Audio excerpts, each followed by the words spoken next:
Je suis Denise Nyakeru, la cadette d'une famille de 8 enfants, dont 4 filles et 4 garçons. Je suis orpheline de père et de mère depuis l'âge de 9 mois. Je ne les ai pas connus. J'ai étudié un peu à Kamina et à Kinshasa, au lycée Tobongisa, là où je fais la coupe et couture. Ensuite, je suis allée en Belgique à l'âge de 18 ans. Et là, j'ai connu mon mari quelques années après. Nous avons vécu en Belgique depuis toujours, donc à Leuven, entre autres à Bruxelles. Je l'ai rencontré, il était déjà fils d'opposant. Donc vous pouvez imaginer la vie qu'on menait. On a eu à faire des études, des formations pour pouvoir nous en sortir dans ce combat qui n'était pas facile, mais je ne m'en plains pas. Alors, en tant qu'aide-soignante, j'ai fait des études d'infirmière, mais je n'ai pas terminé, donc j'ai fait une année. J'avais besoin de travailler à cette époque. En tant que soignante, tout simplement, je travaillais dans différentes maisons de repos, dans des hôpitaux. Et voilà, j'ai fait quand même 10 ans de carrière. C'est vrai que c'était pas facile, c'était un monde que je devais découvrir. Mais par après, j'ai compris que c'est un métier que j'aimais beaucoup.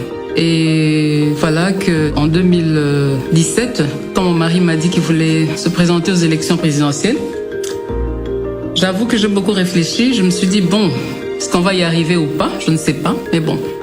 On est venu, il s'est enrôlé avec nos peu de moyens qu'on avait.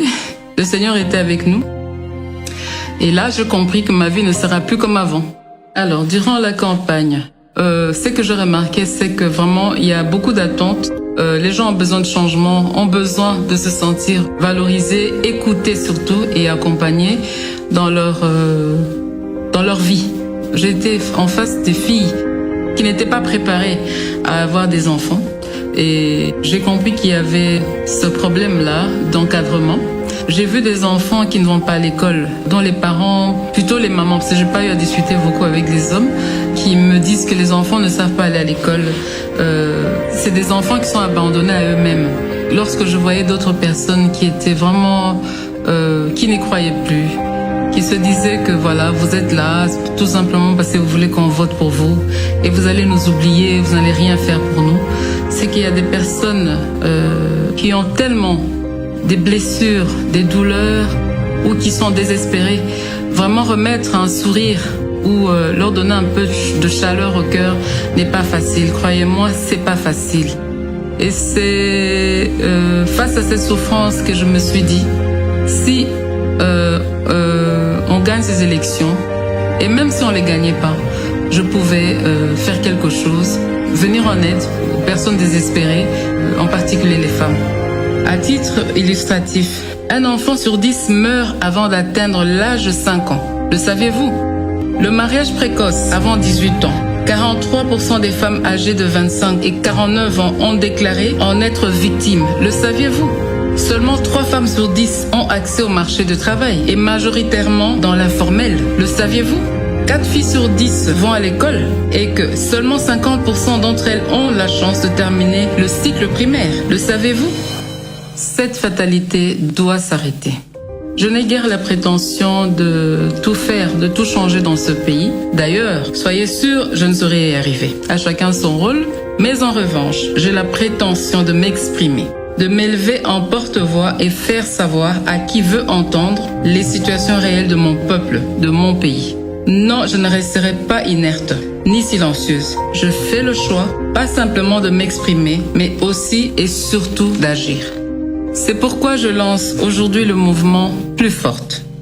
Plus Forte se veut avant tout d'éveiller les consciences des filles et femmes congolaises, de les accompagner dans l'amélioration de leurs conditions de vie ainsi que leur situation actuelle.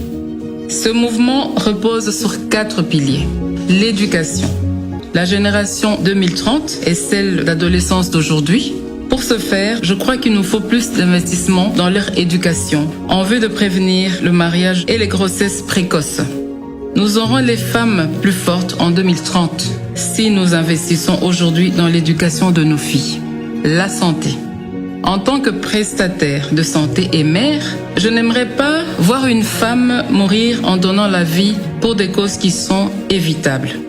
Je rêve d'une génération de femmes plus fortes, capables de planifier les naissances et de contribuer efficacement au développement de ce beau pays.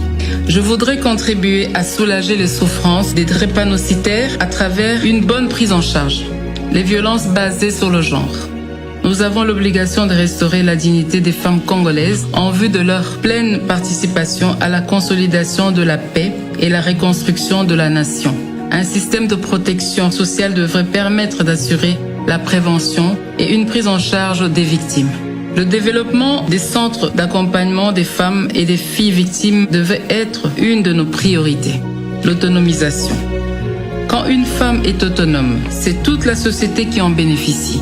Encourager les initiatives des femmes entrepreneurs et accompagner les activités génératrices des revenus des femmes et jeunes filles vulnérables contribueront à les rendre plus fortes dans le développement harmonieux du pays. Mes chères dames, en tant que première dame, mère de 4 filles, je m'engage à ce que vos problèmes ne soient plus inconnus. Je m'engage à être la porte-parole de vos différentes causes. Et j'invite donc toutes les couches de la population, toutes les classes sociales à se joindre à moi pour que, ensemble, avec amour, nous puissions écrire l'histoire de notre pays et façonner la femme congolaise de demain. C'est au travers de l'effort collectif que la saveur du résultat est agréablement ressentie. Ce sera donc avec l'adhésion de tous et de chacun que nous pourrons prétendre être d'un apport réel au changement attendu avec des femmes congolaises plus fortes. Ensemble, plus fortes.